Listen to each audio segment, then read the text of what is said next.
This is why tight legs are secretly causing your lower back pain and your knee pain.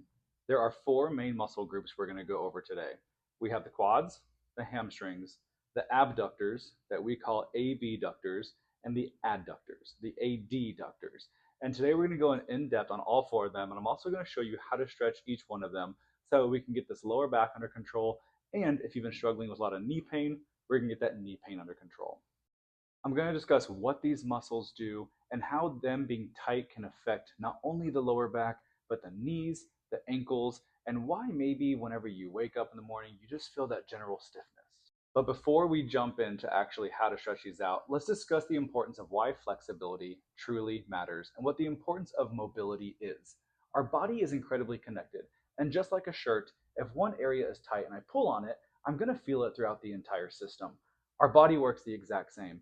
And considering our quads, our hamstrings, our abductors, and our adductors are some of our largest muscle groups in our entire body, it makes complete sense why if we let these guys get tight, we're going to feel tightness through our lower back, into our core, all the way up into our mid back, all the way down to our toes. This is why we as chiropractors address the problem, not necessarily the pain. Someone who's suffering from, let's say, knee pain might be having issues up in their quad or their hamstring or all the way down into their ankle, maybe even their hip. But the problem is only centered around where their pain is. But truthfully, the fact of the matter is, tight muscles can be causing a lot of these discomforts. So let's go ahead and start with the hamstring group.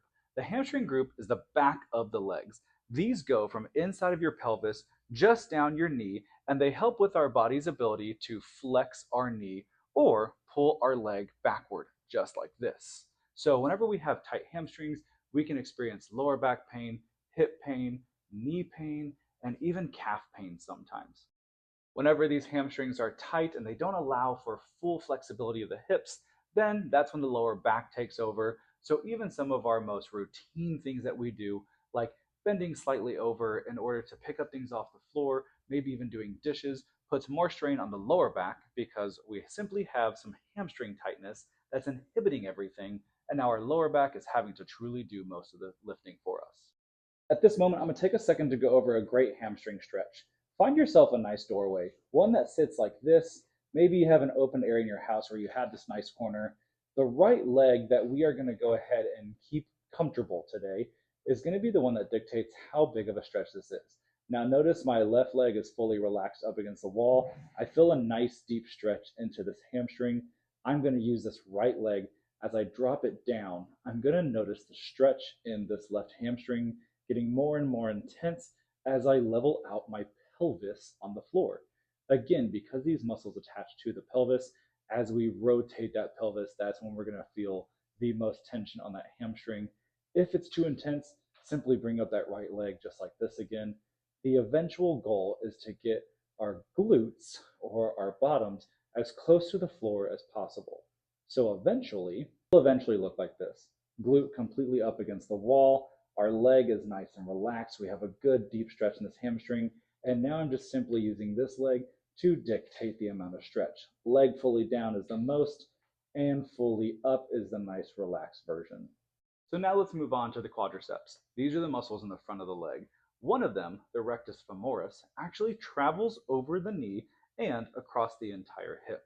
It's one of our largest and longest muscles of the body and one of our strongest. So when this guy gets tight, it can really wreak havoc across the lower back, across the hips. It can even create sharp stabbing pains down our entire leg and, coincidentally, across the knee as well. If you've ever heard of the phrase an anterior pelvic tilt, you're more than likely discussing someone that has a tight quad. As our rectus femoris tightens up, it ends up pulling that pelvis forward.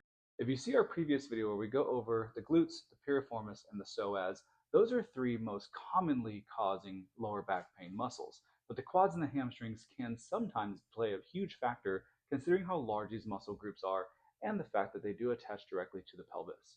Now, let's show you how to do a safe and easy quad stretch. In order to do a safe and easy quad stretch, you can do one standing while you're up against a wall so you can brace onto it, and you're simply going to take a step back with one leg and you're going to lean into it. Now again, the one thing I want to discuss really importantly here is that we always lean forward with our hip We're never trying to bend over at our waist. We're trying to drive our chest forward, our hip forward, and we're going to get a nice deep stretch into this quad. For the deep lunge, you're going to be in a lunge position. You're going to kick the leg forward that you're not using, and you're going to move forward at the hip, stretching out this quadricep right here. You might feel some tension all the way up here in your hip. That's perfectly fine. As long as the majority of the tension is in this quad muscle, in the belly of the beast, that's where we want to be for a nice, good quad stretch. So now let's discover some muscles that people rarely ever talk about, the abductors and the adductors. The adductors or adductors are more commonly known as our groin muscles.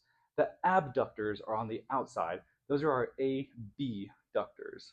So with these two muscles, they're very rarely talked about, but they actually cause quite a bit of pain throughout the entire hip feature and can cause a lot of tightness around our hips whenever these get really tight.